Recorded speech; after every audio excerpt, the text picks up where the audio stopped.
For the past 2 years, we have been warning this might happen. We were warning that the success of the first Venom would embolden Sony to yank Spider-Man out of the MCU once the current ride-sharing deal was up. They might even reason that the success of Far From Home proves that audiences will flock to see any Spider-Man movie, even without the MCU connection. Well, according to Deadline Hollywood, they just pulled the trigger. Spider-Man is no longer part of the MCU. In this editorial, I will first go through the source of these news and the resulting slant they may have. Then I'll go over the story itself and why no further deal could be reached. And finally, give my take on what might happen next.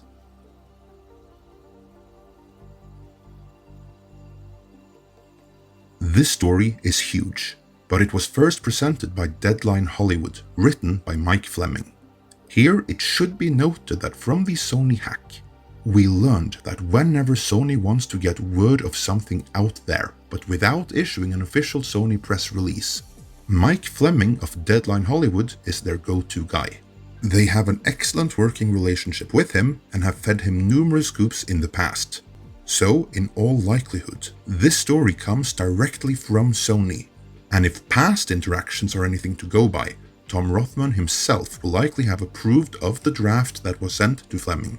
What I'm saying here is that since this story quite possibly comes directly from Sony, some slant favorable to Sony may be expected.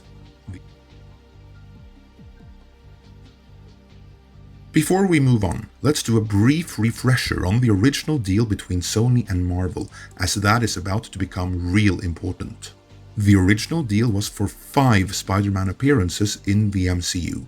Those 5 being Captain America Civil War, Spider-Man Homecoming, Avengers Infinity War, Avengers Endgame, and finally, Spider-Man Far From Home.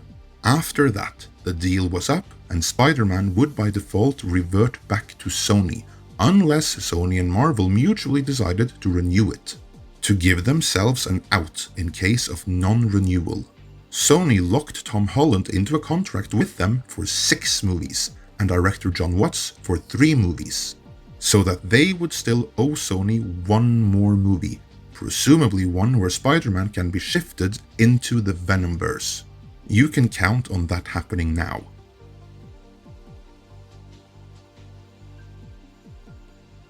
According to Deadline Hollywood, sources, that would in all likelihood be code for Sony, so whenever the article says the word sources, you should mentally replace that with Sony. So, sources said that there are 2 more Spider-Man films in the works that are meant to have director John Watts and Tom Holland front and center. Unless something dramatic happens, Feige won't be the lead creative producer of those pictures. That's code for Spider-Man being yanked out of the MCU. The article continues.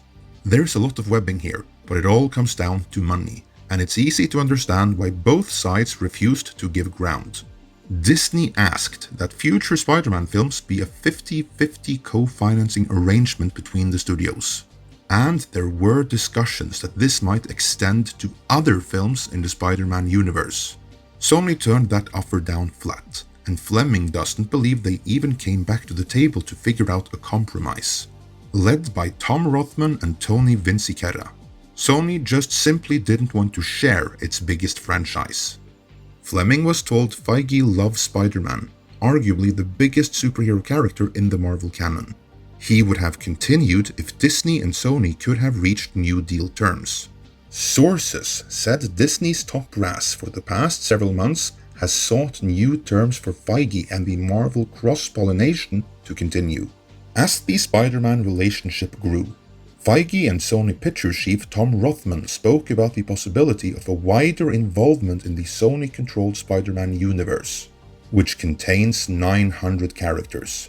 Fleming was told that Feige lent an unofficial hand with the blockbuster Venom, but he was also told that that film was far from the polished product that grossed $856 million worldwide, until Rothman himself spent a good long time in the editing room helping it to get there. Do take note of all the compliments the source pays to Tom Rothman. The article goes on. It is understandable that the fiscally shrewd Rothman would balk at giving up half of Sony's biggest franchise to Marvel.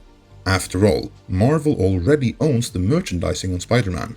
Does the mouse really need half of the movie universe also? Sony, so far, has decided that as valuable as Feige is, Disney is asking too high a price. Sources said that Sony reasoned that they will be fine without Feige. The creative template has been set on the Spider-Man films, and Watt and Holland are in place along with Amy Pascal.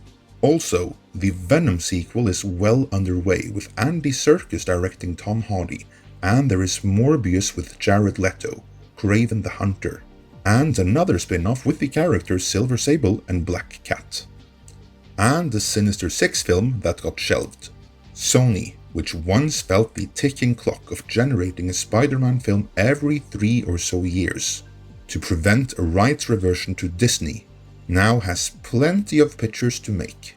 And the studio also won the Best Animated Feature Oscar for Spider-Man Into the Spider-Verse, a smash hit they made on their own. So, in other words, everything we warned would happen if Venom turned out to be a hit has come to pass. That emboldened them, made them decide they could go at it alone. The article goes on to reference the upcoming Venomverse movies.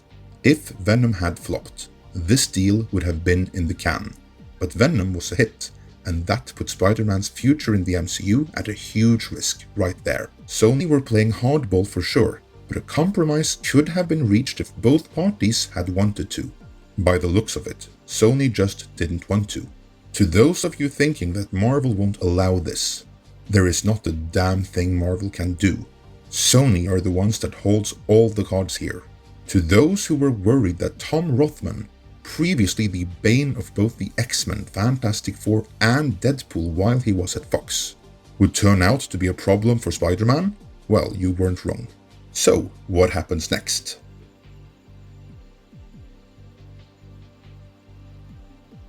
What happens next is really anyone's guess.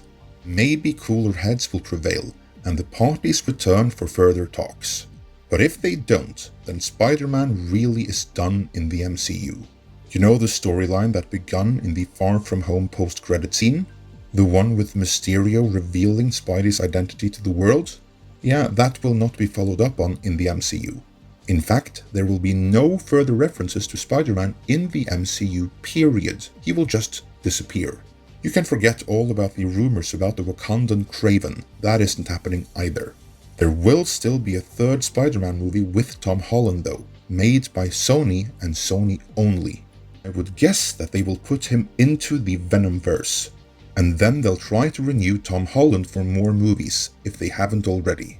Whatever happens, under Sony, the dream team that will decide Spider-Man's future on film is that of Amy Pascal and Tom Rothman. Let me know how excited you are for that in the comments. If you enjoyed this video, then please leave a comment, like it, and help share it. Or if you didn't, tell us why in the comments. If you did enjoy it, then feel free to subscribe, but remember to hit the bell icon to select that you want notifications all the time, otherwise YouTube might randomly unsubscribe you. Midnight's Edge is completely independent and devoted to bringing you the intelligent analysis of the inner workings of the film industry and genre media. If you like what we do, then we would be very grateful if you could help us keep the lights on by supporting us on Patreon or on Subscribestar. Our backers receive exclusive rewards and bonuses. Before you go, check out these other videos that may interest you, and our sister channel Midnight's Edge After Dark for more live shows and more laid-back content.